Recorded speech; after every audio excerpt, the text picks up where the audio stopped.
Cześć, witajcie w kolejnym odcinku podcastu EduCat, kierunek Studia za granicą.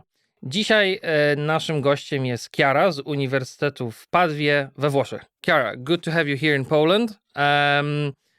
How are you doing?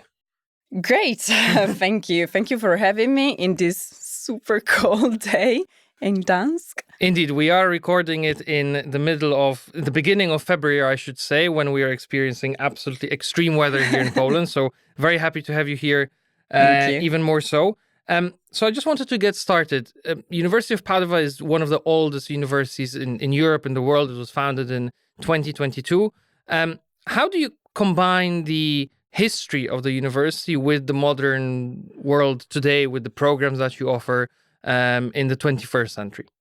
Yeah, absolutely. I think it's a great question where to start. And as you said, we cannot really ignore 800 years of, history of, academic excellence. So this is definitely something we have to deal with, of course, in a positive way. I would say, there's several elements we can think of. The first one that comes to my mind, I think, is academic freedom. This is part of our motto. So, back in 1222, this is how the university started, in fact. There was a group of scholars that moved from Bologna, actually a little bit southern from Padua. And, they founded a new university based on these, academic freedom. So this is really a starting point, and I think it's still very important for us nowadays. And, the legacy with history and tradition is definitely there in this sense.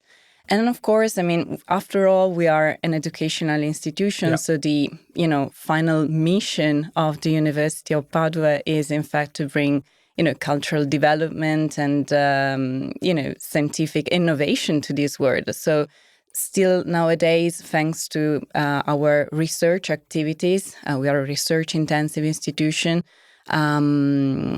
This really helps us, with this mission. We live in a very changing world, and I think what you mentioned is something that is not easily done, as in to be able to adapt to the changing world, to the changing environment, and keep in mind your history, keep in mind your roots and your culture. So I think it's great what you say. I want to zoom out a little bit and talk about Italy a little bit in general. We recently did at EduCat a survey where we surveyed approximately 2,000 students from across the country, small and big cities. We asked them 10 different questions. One of the questions was, which country would be your top preference as a study destination?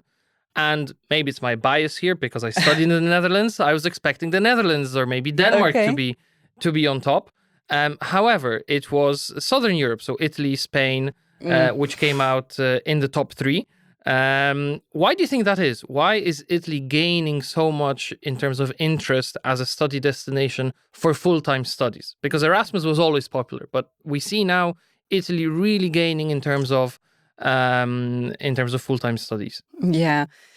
I would say, first of all, the destination, when you choose, to study abroad, the destination has a strong impact in terms of your experience. And after all, we are talking about life-changing experience. Yep. So it really matters where you're going to study. So first, you want to check the quality of the university, of course, the number of programs and the match, with your interests. But then I would say that, where you're going to study is really important in that sense. And Italy, I don't want to fall into the stereotype, but of course, offers, a very nice environment, where to study. I'm talking about, of course, beautiful cities, but also we're also talking about food. Let's bring good football as well for the football lovers. So yeah, absolutely. So it's a kind of mix of elements that I think is quite important when you make this choice. And, besides, we also have a lot of different high quality universities. I think we have more than 100. There's a lot of universities and they're all extremely well ranked internationally. So I think it's these elements that really make Italy a great destination for studying abroad. And the fact that you can study in English, in fact, because I think the stereotype a couple of years ago was unless you go for an Erasmus program, you would have to study in Italy. But we see now at a lot of universities, and Padua, of course, being one of them, a lot of different English taught programs, new ones being opened. So what are the sort of programs you can study at the University of Padua? If I were a Polish student applying to Italy, what sort of programs would I be able to choose from? Yeah. Well, at the University of Padua, we offer more than 250 programs in total, and just think that more than 60 are taught in English at the moment. The majority of the programs are in English, are held at master level, but we have a very good offer also at bachelor level.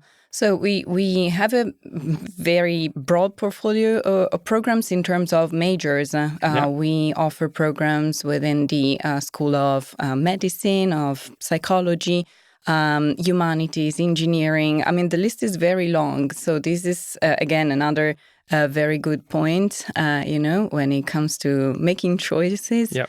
And as you said, like if a student wants to study in English, is something that is possible, and it's increasingly possible, if we can say that, because it's internationalization is really something ongoing and improving in not just in at the University of Padua, but in Italy in general. So more and more English taught programs are available. So this is... So you basically value an international student, because you mentioned internationalization is important. So you basically see the value that an international student brings into the local community, into the local environment, which I think is...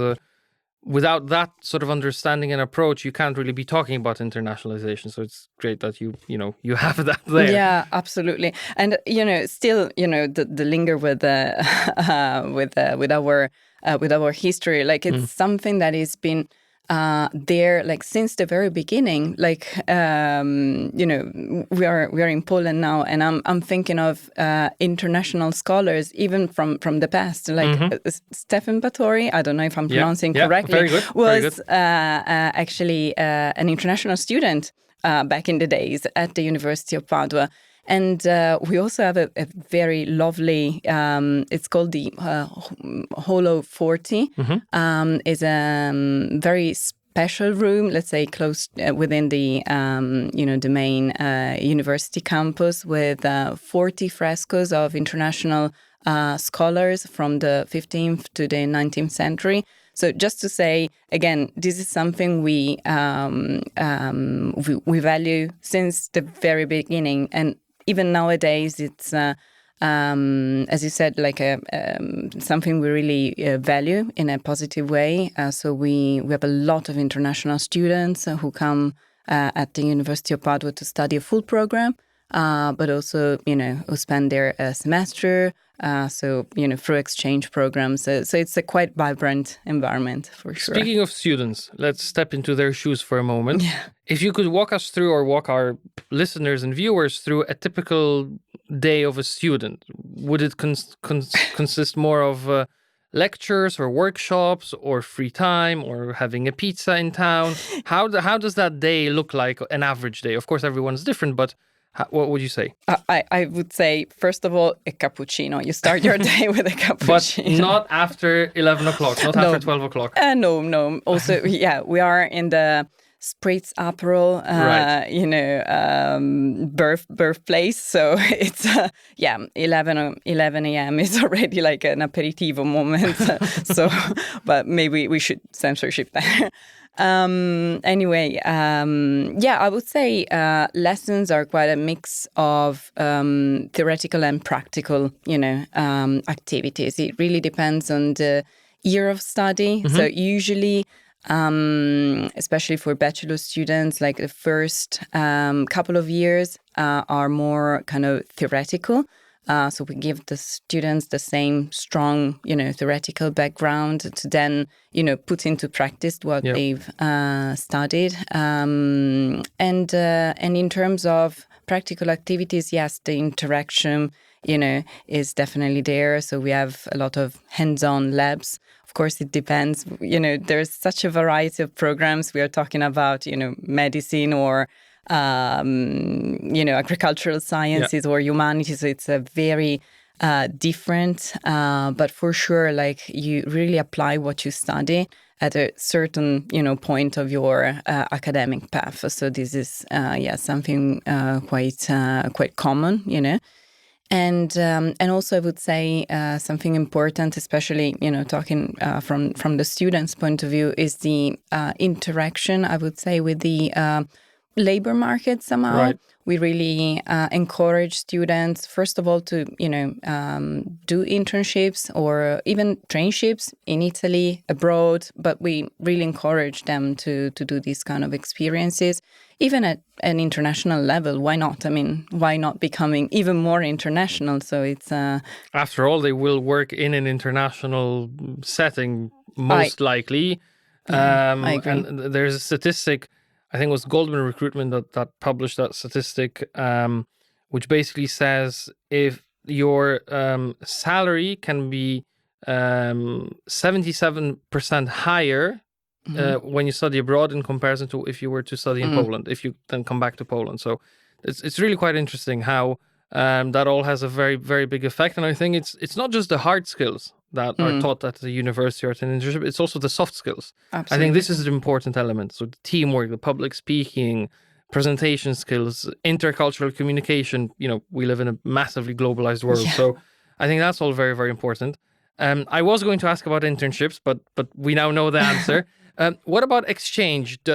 Can students go on an exchange period in their third year, for example, or is that not part of their year? Yeah, no, it's, absolutely. It's something we really encourage students to do. We have a lot of partnerships with, universities and institutions from all over the world. So we have students who go to Australia or, even, just to name something far away. But yeah, there is definitely the possibility to go abroad and to do internships or traineeships abroad, or even to complete your thesis abroad. We have this final project, so there is some kind of exchange programs that allow that. So it's very hands-on as well. Towards the very, very end is a very hands-on approach to learning. If the thesis is also a project, and they get the support, they can do it in a different format and a different way, various ways, I should say. Well, okay, I'm convinced if I were at the age where I could apply, I would probably apply. But that brings me to the next question. So things like applications and admissions. Yeah. In Italy, in general, the application period is a little bit later in comparison to a lot of other countries where it starts as early as September and October. If you could walk us through the admission process to the University of Padua, if I would be a bachelor-seeking student, and then if I were a master-seeking student, are there any differences, and what are the main important elements?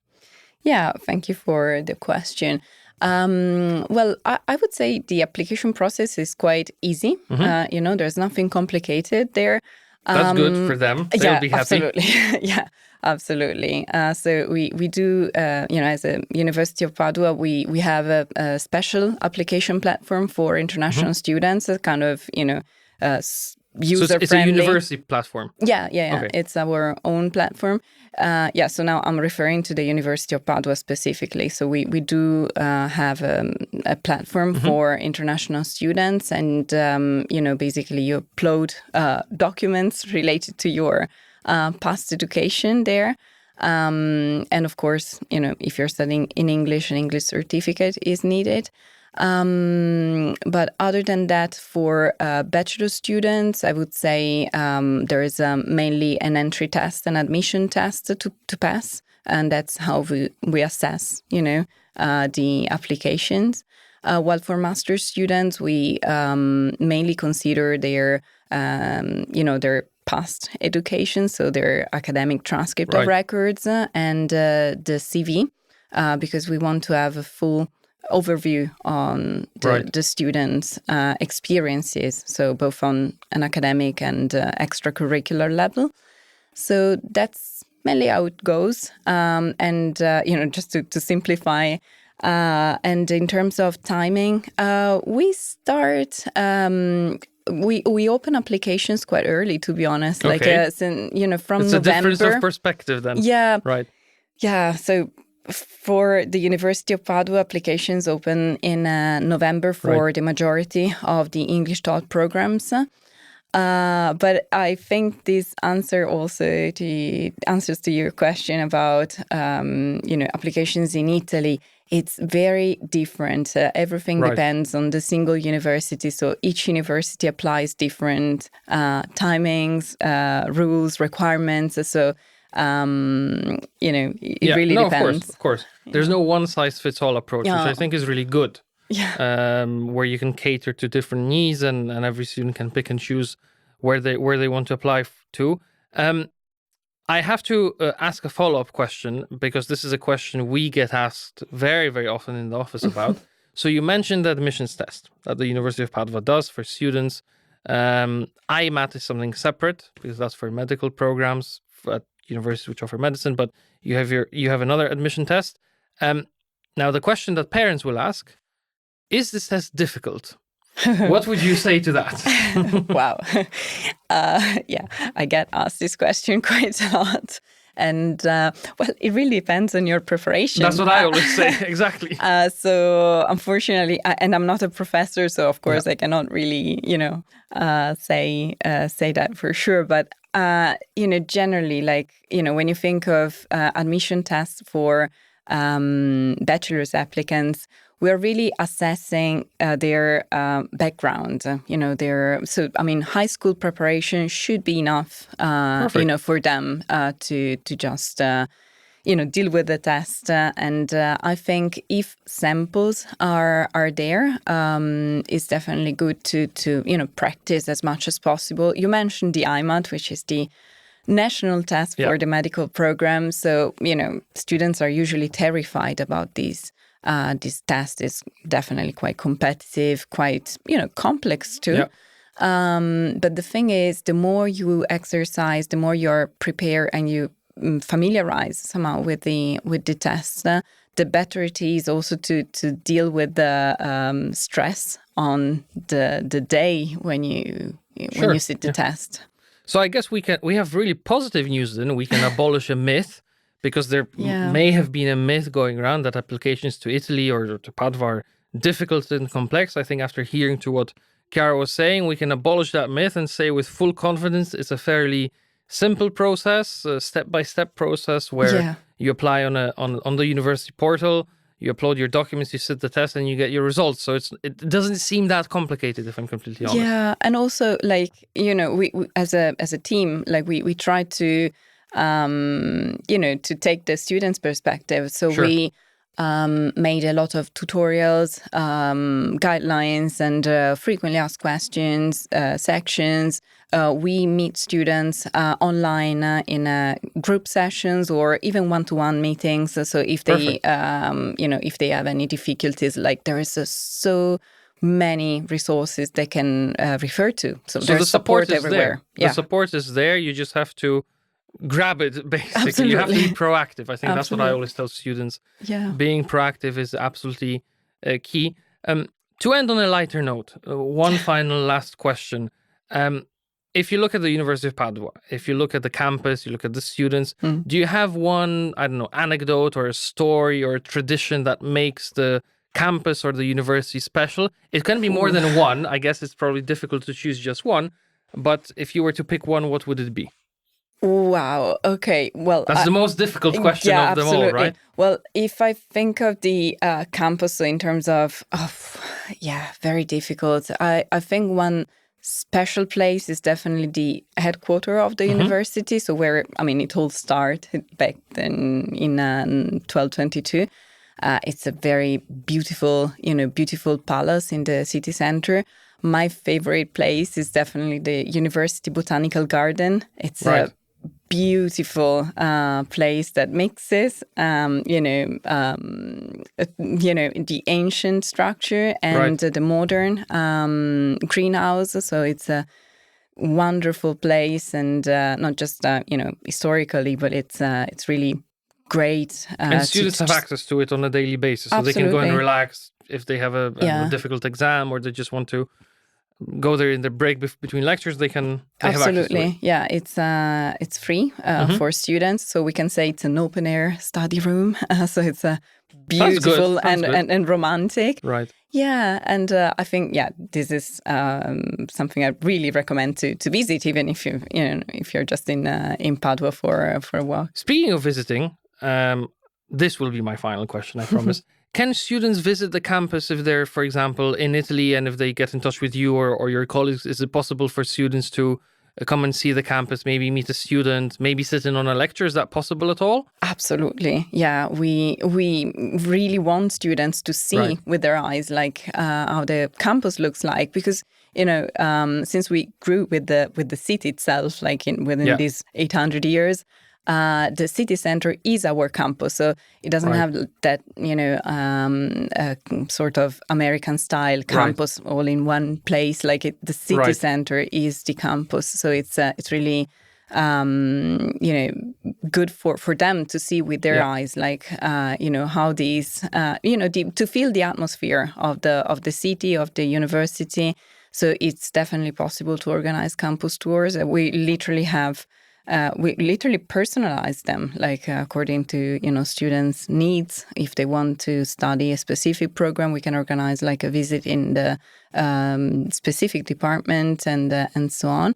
And talking with students, I think, is another good point because it's good to to interact with staff members, for the bureaucracy, we can say, for the formal part, but then it's really important for prospective students, so to future students, hopefully, to meet and to talk with current students who are enrolled at the university. So for that, we have two possibilities. Either you come to Padua and you meet them, or there's also an online part of the, it's part of the website where, you can chat with students, from home. So I think it's really important to mention this because, back in the days, I would have loved to, to probably talk with someone who's experiencing the university or maybe the specific program you're interested in.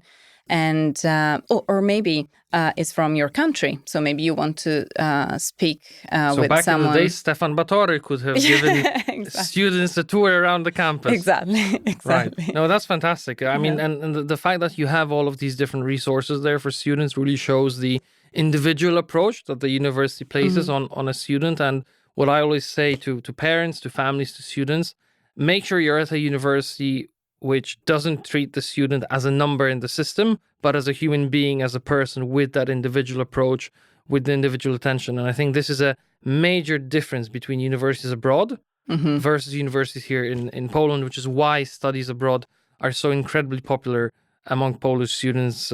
Today, there's over 80,000 Polish students in full-time enrollment abroad. Okay. And I think we're on track to hit 100,000 in the next couple of years. So the advantages are very clear. Absolutely. And just to for students, I think it's important to get, let's say, a taste of the university, even beforehand, so before making this important choice, because I understand it's really life changing. So besides all these, online events or resources that we offer, because we do webinars, we, as I said, like you can talk to students or have online meetings with us. We also have summer school programs. So this is again another possibilities for students to spend 1 week maybe at the University of Padua, experience, how lessons are done. They can meet professors. They can leave the city for 1 week during the summer, which is not bad. And, just to maybe see if that is a perfect match. Get the taste of Padua, get the taste of Italy. That's fantastic. Yeah. Good. And you're in the summer. So well, Chiara, thank you very much for joining us for this week's episode. It was fantastic to move away from the cold into well, also a little bit cold, but not as cold. Italy, but I'm joking. Nice and sunny Italy to Padua, and I think you moved us there with very vivid imagery of the campus as well, so thank you very much for that. A wy, jeżeli chcielibyście aplikować do Włoch na Uniwersytet w Padwie, skontaktujcie się z nami. Osoba, która sama studiowała we Włoszech, przeprowadzi was przez cały proces aplikacji. Link do formularza kontaktowego znajdziecie w opisie filmu. Dziękujemy za dziś i do zobaczenia w kolejnym odcinku. Cześć! Thank you.